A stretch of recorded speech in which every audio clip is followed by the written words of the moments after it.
So look, it's the 7th of February, the long-awaited government housing white paper has just been released, literally in the last few minutes. Lots and lots of sort of frantic comment on Twitter already.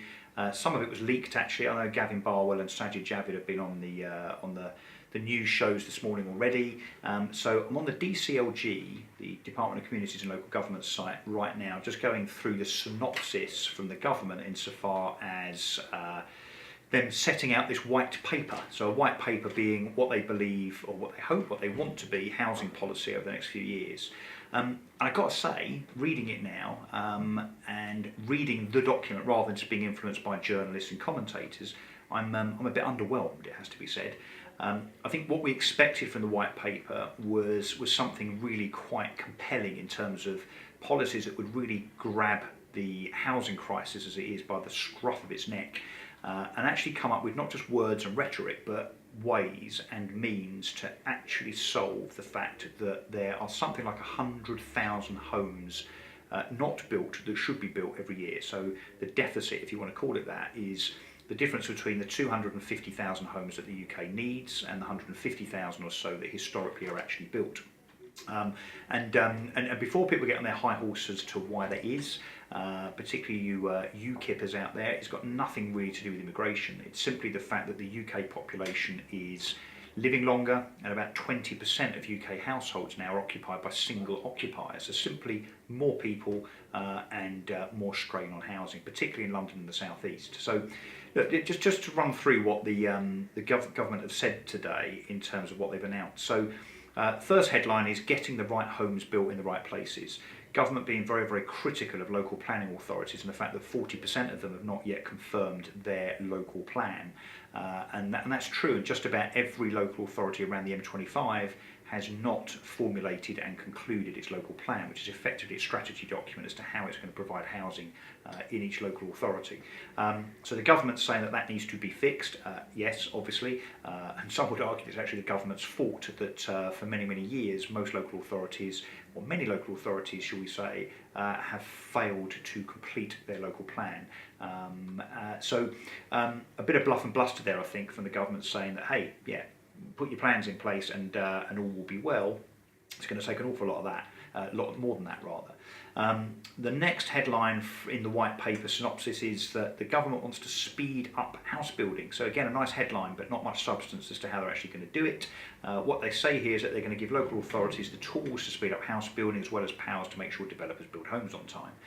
They'll make it easier for councils to issue completion notices and shorten the timescales to require developers to start building within 2 years, not 3.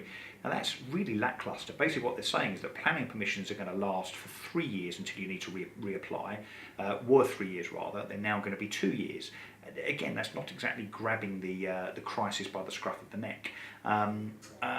There was due to be, I thought, much more of a compulsion to force builders to build out more of their land bank. So that's the properties and the planning permissions, the land that they actually have sitting there unused in their pipeline, so to speak. One of the problems for housing supply is that the top 5 or 6 developers in the UK that build the vast majority of new homes can obviously choose at what rate they drip out that supply of land. And if it's not speeded up, if they're not either incentivised to do that or forced to ensure that they provide more land on a regular basis, then again, this doesn't really fix the problem. So I think this has been, that's certainly an underwhelming element to what the government have announced today. Something here around £3 billion being allocated towards a home building fund. Now this is not new, this was actually announced in the autumn statement, so actually it's a little bit deceptive to put this in a white paper and say, hey, bells and whistles, this is a new tranche of money. This £3 billion for the home building fund has already been announced. It was announced about 3 months ago. Basically what it's designed to do is to create 25,000 new homes this Parliament, which is frankly nothing. I mean, this Parliament's got another 3.5 years left to go. 25,000 homes extra over 3.5 years is an absolute drop in the ocean. But it's designed to support small builders. Good luck as a small builder trying to compete against Persimmon, Wimpey and Bovis, by the way. So we also have headlines here around affordable rent and rent to buy. Now this is pretty welcome. This is the government trying to encourage more properties being built that are then rented out. you could say it's kind of an abdication from the government in that they've failed over many years to build enough or to oversee the building of enough houses for sale.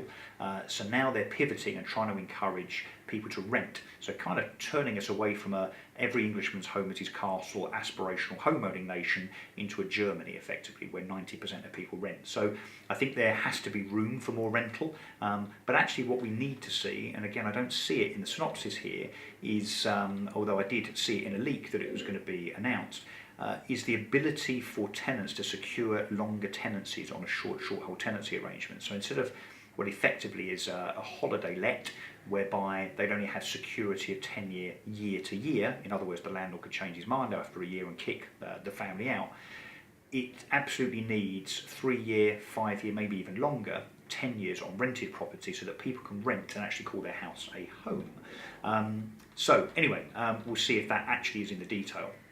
The other quite disappointing thing is that the government, being a Conservative government, are very scared of going to war with Middle England over the Greenbelt.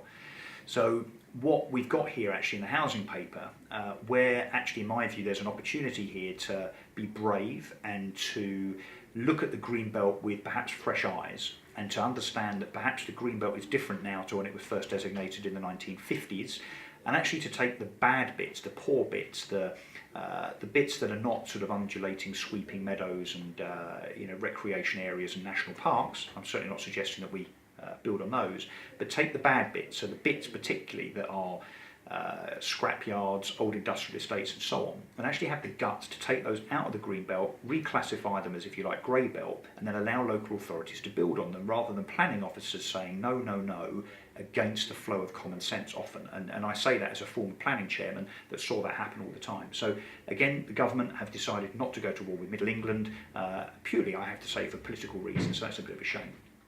We also see here a lot about empty homes. Now, the majority of empty homes in this country are often, and in the main, government owned. At any one time, about 6,000 Ministry of Defence homes are empty. So, of course, for the government to talk about what must be done in terms of empty homes is great and it's welcome, but actually the solution becomes is something that is much closer to home than casting aspersions about people from Russia coming in and spending 10 million quid on a house in Westminster and leaving it empty for 3 years. So there you go, underwhelmed. I did expect more. Let's see what's in the detail, which I must admit I haven't read the entire housing white paper. I'm just going to open that and see how big it is. It's 104 pages, so looks like bedtime reading for me tonight. But at first sweep, at first view, actually not that impressive.